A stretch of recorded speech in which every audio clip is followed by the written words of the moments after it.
Police का निजाम कैसे चलता है और पुलिसगिरी क्या है।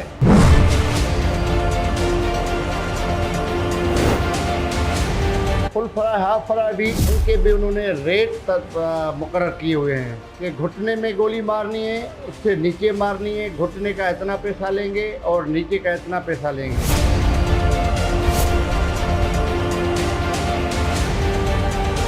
हर थाने में हर एक गैर कानूनी काम की मौक्कल दी जाती है। मौक्कल यानी ऐसी इजाजत जो कि पैसे देने वाले को जायज, बाकी सब पर पाबंदी आयद हो।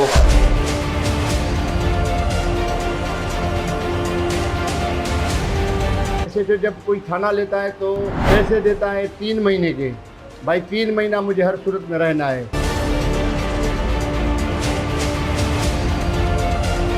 SSPs भी सियासी होते हैं और वहाँ पर SHO तक को जो है वज़ीर आला हाउस या वहाँ के जो उनके तर्जुमान या दीगर लोग हैं वो यहाँ पर डिप्यूट कराते हैं।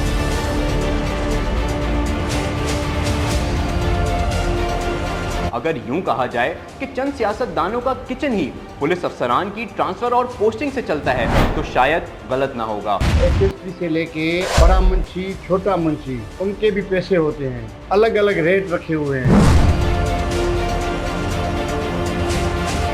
30 से 36 ऐसे काम है जिसके पुलिस पैसे लेती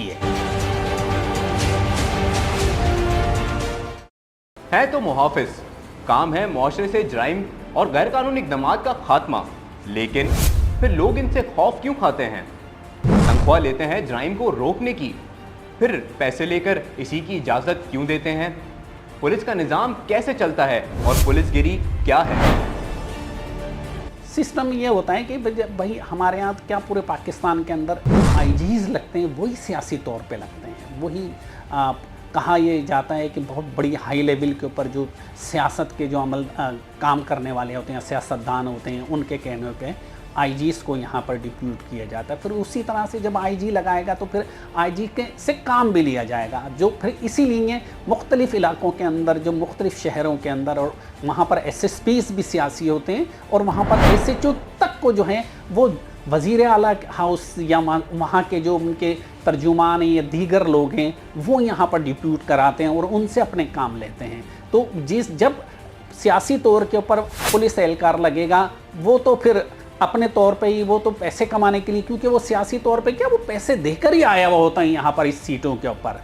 यहाँ पर बहुत ज़्यादा बार्गेनिंग भी होती है कि जो बहुत सारे होते हैं, ज़्यादातर नहीं होते हैं, कोई 8-10, जैसे अगर शहर के अंदर हमारे यहाँ पर 29 थाने हैं, उसके अंदर कम से 8 से 10 ऐसे SHOs होंगे जो पैसे देकर आए होंगे डेफिनेटली, और 8-10 ऐसे होंगे जो सियासी तौर के ऊपर यहाँ लगाए गए। एक अगर SHO लेवल का बंदा जुमेरात का हफ्ता होता है, वो बुध को अगर उसकी ट्रांसफ़र होती है तो SSP साहब से रिक्वेस्ट करके, या जो नया आने वाला SHO होता है उसको रिक्वेस्ट करके तो बोलता है 2 दिन रह जाएँ, मेरा हफ्ता कल पूरा होगा, मैं पैसे ले लूँ। यानी पूरा जो हमारा सिस्टम हो गया है वो पैसों पे हो गया है। SHO की तैनाती हो, मुकर्ररी हो या उसकी ट्रांसफ़र हो, उसको बोला जाता है। SHO जब कोई थाना लेता है तो पैसे देता है 3 महीने के, भाई 3 महीना मुझे हर सूरत में रहना है। अगर ज़्यादा दोगे तो 6 महीने। कोई तो ऐसे SHOs भी आते हैं कि 15 दिन के लिए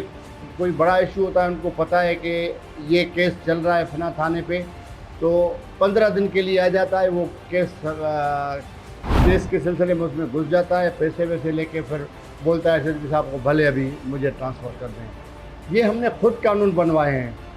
SSP आता है, SSP भी या तो बड़ी पर्ची हो, बिल्कुल बड़ी पर्ची हाई लेवल की, फिर तो ठीक है, नहीं तो वो भी पैसे दे के आता है। अभी जब SSP पैसे दे के आएगा, मिसाल के तौर पे मैं छोटा सा मिसाल दूँ, हमारा दूसरा सिंध का बड़ा शहर है हैदराबाद। हैदराबाद का SSP अगर कोई पैसों पे आएगा तो कम से कम 2 से 4-5 करोड़ तक वो दे के आएगा। 50 लाख 20 लाख कहानी नहीं होती है, करोड़ों की कहानी होती है। अगर वो आएगा तो पहले तो वो अपनी इन्वेस्ट जो 5 करोड़ करके आया है वो वापस देने के चक्कर में ऐसे SHOs मुकर्रर करेगा। बाकायदा नीलामी होती है उनकी, वो उनके जो PS होते हैं या वो प्राइवेट बंदे रखते हैं, वो नीलामी करते हैं। साईं मार्केट थाना, चाहे बनियारी थाना, उसका ये रेट है, उसका ये रेट है। वो सिंध पुलिस में सियासी मुदाखलत हद से ज्यादा है। अगर यूं कहा जाए कि चंद सियासतदानों का किचन ही पुलिस अफसरान की ट्रांसफर और पोस्टिंग से चलता है तो शायद गलत ना होगा। डीआईजीज हो या एसएसपीज या फिर एसएचओज, सभी की कुर्सियों की बोलियां लगाई जाती हैं। थाना बराए फरोख के इस कल्चर में पोस्टिंग पर आने और जाने सभी पर भाव ताव किया जाता है। 5 से 6 थाने ऐसे हैं जो जहाँ पर बहुत ज़्यादा आमदनी का जरिया है, उसके अंदर जहाँ पर वो स्मगलिंग का सामान शामिल है, वहीं पे जो इस टाइम पे जो सबसे ज़्यादा जो पैसे कमाए जाते हैं वो मैनपुरी के अंदर कमाए जाते हैं और गुटखे के पैसे कमाए जाते हैं। आज से 5 से 7 और 10 साल पहले वहाँ पर चरस और शराब के पैसे सबसे ज़्यादा आते थे। उससे पहले जो था हीरोइन का कारोबार था, उससे पहले असले का कारोबार था, उसको चलाया जाता था पुलिस की लेवल के ऊपर और बहुत ज़्यादा इसके ऊपर। इसके अंदर जिस तरह आपने पूछा वेटर किस तरह मुकर्रर किए जाते हैं, तो ये तो सभी जानते हैं कि जो पुलिस के कहने पर अगर एक में शहर के अंदर कोई मैनपुरी बेच रहा है, खुलेआम रख कर सबके सामने कोशिश करता थोड़ा छुपा हुआ, लेकिन वो छुपा हुआ भी होता है और दिख भी रहा होता है, वो बेच रहा होता है। उसके बराबर में अगर कोई और आके मैनपुरी लगा देगा तो पुलिस वाले उसको पकड़ के ले जाएंगे, क्योंकि वो पुलिस वाला जो मैनपुरी लगाने वाला है वो इस पुलिस की इजाज़त के बगैर उसने मैनपुरी लगा ली है और वो पुलिस को पैसे भी नहीं दे रहा है। तो वो जो इस इलाके के अंदर मुख्तलिफ़ इलाकों के अंदर मुख्तलिफ़ जगह होते हैं, पहले सीआईडी लेवल का होता था और फिर सादा कपड़ों के अंदर पुलिस एहलकार होते थे। वो सारा का सारा जो माजी का जो सिस्टम था वो सादा कपड़ों के जो पुलिस एहलकार होते हैं वही ये काम करते थे। सारे पैसे जमा करना, मोकले लेना, मंशियात की, शराब की, फहाशी के अड्डों की और मुख्तलिफ़ किस्म के जितने भी हैं, जैसे अब ख़राब तेल का कारोबार है बहुत बड़ा, पार्किंग का एक बहुत बड़ा काम है हमारे यहाँ पे। हमारे यहाँ मैंने एक लिस्ट बनाई थी अपनी ज़िंदगी में, तो 35 ऐसे काम है, 35 से 36 ऐसे काम है जिसके पुलिस पैसे लेती है। एसएसपी से लेके बड़ा मुंशी, छोटा मुंशी, उनके भी पैसे होते हैं, अलग अलग रेट रखे हुए हैं। और जो अलग अलग रेट रखे हुए हैं, बड़ी क्या करते हैं कि जो एसएचओ जब थाने पे आएगा ना तो वो अपने प्राइवेट बंदे रखता है। मुंशी के अलग प्राइवेट बंदे होते हैं। इनकी ना विरासत की हुई है कि मुनशात का पैसा मुंशी लेगा और जुआ के अड्डों का पैसा एसएचओ लेगा और अपना जो छोटा मुंशी है वो ट्रैफिक वालों से पैसे लेंगे। कोई गाड़ी क्रॉसिंग है, कोई थाना है, कोई गाड़ी ट्रैफिक जाम हो गई या अड्डे होते हैं गाड़ियों के, उनसे मना इन्होंने अपने हिस्से से काट के रखे हैं। मुंशी जब मुकर्रर किया जाता है, मुंशी की भी अलग कीमत होती है कि भाई कितने रुपए दोगे आप। और बड़े में बड़ा मसला ये है कि वो जो पैसे दे के आते हैं ना, उनके लिए वे एक चैलेंजेस होते हैं। क्या है, आजकल सोशल मीडिया का दौर है, हर बंदे के पास लोगो है, हर बंदा सोशल मीडिया के चैनल का मालिक है, एंकर पर्सन है। वो लोगो लेके एसएचओ के पास जाता है कि मुझे भी पैसे दे दो, नहीं तो मैं तुम्हारे खिलाफ खबर चलाऊँगा, मैं एंकर पर्सन हूँ। वहीं पे शुरू हो जाता है थाने के बाहर, ये देखें ये थाना है, इस थाने पे ये हुआ वो हुआ, एंकर पर्सन बन गया थाने के बाहर। बड़ा मसला हमारे साथ ये है, वो खुद परेशान। और वो आपसे हमसे हम साफ ही जो देने में हमसे नहीं डरते हैं एसएचओ बड़े मुंशी, और बोलते हैं ठीक है इनको मुँह दे के जाएंगे। जब वो जाली बंदे लोगों लेके खड़े हो जाते हैं ना, तो वो उनकी परेशानी का बड़ा मसला हो जाता है। उनको भी वो राज़ी करना पड़ता है, एंटी करप्शन को राज़ी करना पड़ता है। मुख्तलिफ इदारे हैं, उनको उन पुलिस वालों को एसएचओ से लेके बड़े मुंशी तक वो उनको भी राज़ी करते हैं। हर थाने में हर एक गैर कानूनी काम की मौक्कल दी जाती है। मौक्कल यानी ऐसी इजाज़त जो कि पैसे देने वाले को जायज़, बाकी सब पर पाबंदी आयद हो। फिर जुआ हो या मंशियात फरोशी, जिस्म फरोशी के अड्डे हों या कोई और गैर कानूनी काम, जितना बड़ा काला धंधा उतनी ही बड़ी मौक्कल, और जितनी बड़ी मौक्कल उतना ही ज़्यादा रेट। मैनपुरी और गुटखे के इतने पैसे हैं कि माजी के अंदर जो चरस और हीरोइन के पैसे होते थे, ये शराब के पैसे होते, उससे डबल पैसे हैं। क्योंकि अब हर घर के अंदर घर या हर दूसरा या तीसरा आदमी मैनपुरी खा रहा है, उससे तो ज़रूरत है। तो इसीलिए हर घर के अंदर जगह जगह लोगों ने छोटे छोटे अपने घरों के अंदर ये कारोबार शुरू कर दिए और मैनपुरी बनाते हैं और फिर वो दुकानदार को देते हैं। वहीं पर ये बिटर होता है, वो बिटर आके इनसे काम रहे हो। तो बिटर भी यही, जिस तरह आपने सवाल किया कि बिटर ने अपने बिटर बना लिए या एजेंट बना लिए, तो उसने अपनी आसानी के लिए, क्योंकि इलाके बड़े होते हैं, पूरा थाना एक किसी बिटर को दे दिया जाता है, तो वो अकेला तो सब जगह से रिकवरी नहीं कर सकता है। मांडवाली का एक बड़ा किस्सा है। मांडवाली ये होती है कि मुझे पकड़ लिया पुलिस ने रंगे हाथों। मेरे पास से बड़े मिकदार में मुनशात मिली, मैनपुरी मिली या गुटके मिले या चर्स मिला, कुछ भी मिला।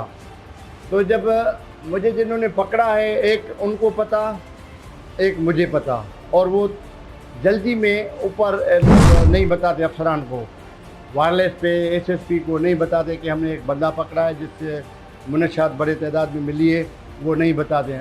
बीच में आप आ गए, एसएसओ से बात की कि भाई ये बंदा, उन्होंने बोला नहीं सही, इससे तो 5 मन चर्स मिला है, ये कहाँ छूटेगा, इसको तो सज़ा लगेगी, ये होगा। जो बीच वाला बंदा आएगा वो जो सुनेगा ना बातें, वो बोलेगा चलो ये तो गया, बड़े टाइम के हवाले से गया। फिर आहिस्ता आहिस्ता आके फिर बोलेंगे भाई ठीक है, अगर आप आए हो, आप यार अच्छे बंदे हो, दोस्त हो, मोअज़्ज़िज़ शहरी हो, सहाफ़ी हो, वकील हो, आप दानिश्वर हो, आप समाजी वर्कर हो, आपकी वजह से हम इसको छोड़ रहे हैं। पर उसमें ये होगा कि इसको चालान करना पड़ेगा। अगर बोलो मुनशात में करें, अब अगर आप बोलो तो 13D में करें, कोई पिस्टल विस्टल लेके, या कोई और छोटा केस, अगर एक छुरी और एक वो कोई और चीज़ लेके चोरी केस में, कि चोरी के इरादे से जा रहा था, वो आपकी 10 लाख दोगे तो इस केस में चालान करेंगे, 8 लाख दोगे तो इस केस में 5 लाख दोगे, तो ये पैसा फिर वो मामला डील होते हैं। और वो मुनशात गई प्राइवेट अड्डे पे, वो भाग गई, वहीं से थाने से भाग गई। मांडवाली का ये इशू होता है, माना हर चीज़ पे पैसा होता है ना, पैसे के बगैर कोई चीज़ नहीं होती है। पुलिस में जाओ आप, अगर पैसे होंगे जेब में तो थाने के अंदर जाओ, अगर पैसे नहीं हैं तो आपका कोई मामला सीधा नहीं होगा। जिले के एसएसपीज और थानों के एसएचओज नौयत के मुताबिक चालान भरकर अपनी पसंद की पोस्टिंग लेते हैं। फिर पैसा वसूली के लिए प्राइवेट बीटर्स हर हफ्ते हर काले काम का पैसा वसूल करते हैं और इसका हिस्सा पुलिस अफसरान तक जाता है, बल्कि दीगर शोबों के अफराद भी इस बहती गंगा में हाथ धोते हैं। जो बीटर होता है वो एग्री करके देता है, उसके अंदर वो इंटेलिजेंस वाले हों, स्पेशल ब्रांच के लोग हों, वो नारकोटिक्स के लोग हों, वो CIA के लोग हों, वो CID के लोग हों, वो ये जो नई बनी है दहशतगर्दों के ख़िलाफ़, उसकी जो विंग्स हैं, उसके लोग भी आके बिटर की मार्फत ही पैसे लेते हैं वहाँ पर। और सबसे ज़्यादा हिस्सा जो जाता है वो SHO को ही जाता है। SHO के लेवल से फिर ऊपर से DSPs, फिर SSPs, और फिर यही बताया जाता है। लेकिन मेरी ये समझ में नहीं आता है कि IG लेवल तक को इतने पैसे जाते होंगे। पुलिस ने नए कानून बनाए हैं, फुल फराय, हाफ फराय, और फुल फराय हाफ फराय भी उनके भी उन्होंने रेट तक मुकर्रर किए हुए हैं कि घुटने में गोली मारनी है, उससे नीचे मारनी है, घुटने का इतना पैसा लेंगे और नीचे का इतना पैसा लेंगे। ये तो फुल फराय हाफ फराय का हुआ। मुनशात फरोश जो मुनशात भेजते हैं उनका हफ्ता होता है। एक मैं आपको किस्सा बताता हूँ। एक SSP साहब थे, बड़े नाम वाले SSP हैं, उसने SHO को बोला कि ये बंदा जो हमने गिरफ़्तार किया है इसको हाफ फराय करो। उसने उसको बोला साईं ये बड़ी कबीले के लोग हैं, इनका बड़े ताल्लुकात हैं, क्रिमिनल हैं, आप तो चले जाओगे, मैं लोकल यहीं का हूँ, ऐसा ना हो कल मेरे साथ इन्होंने कोई कार्रवाई कर दी तो मुझे गले पड़ जाएगा, ये होगा वो होगा। तो मैंने बोला नहीं, तुम्हें करना है, मेरा हुक्म मानना है। तो उसने बोला ठीक है सर, मैं कर देता हूँ। उसने क्या किया कि उससे माफ़ी मांग के जो मुजरिम था, जो क्रिमिनल बंदा था, बोला बस मुझे हुक्म है, मेहरबानी करो, मैं आपको 20-30 हज़ार दूंगा, इलाज भी मैं करवाऊंगा, सिर्फ आप राज़ी हो जाओ, मैं घुटने के नीचे ना कील ठोकूंगा। और ये हकीकत बता रहा हूँ आपको, मेरी आँखों का देखने वाला वाक़या है।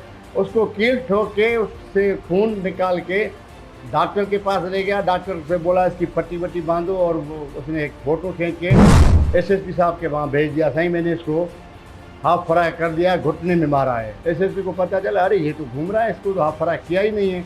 फिर वो एसएसपी ने उसका मेडिकल करवाया, वहीं अस्पताल में दिखाया क्या हुआ है। उसने बोला घुटने में एक कील ठोकी थी, खून बहा है, और उसको पैसे जाने हमारे यहाँ वो क्या हुआ, ये इसलिए उसको हाफ फ्राई किया गया कि उस एसएसपी ने उसके मुखालफिन से 5 लाख रुपए लिए थे कि मैं इसको हाफ फ्राई करवा रहा हूँ। पुलिस का महकमा इंसाफ की फरहमी, गरीब की मदद और जराइम के खात्मे के लिए बना, लेकिन फिर ये पुलिस सिस्टम ऐसे क्यों काम करता है?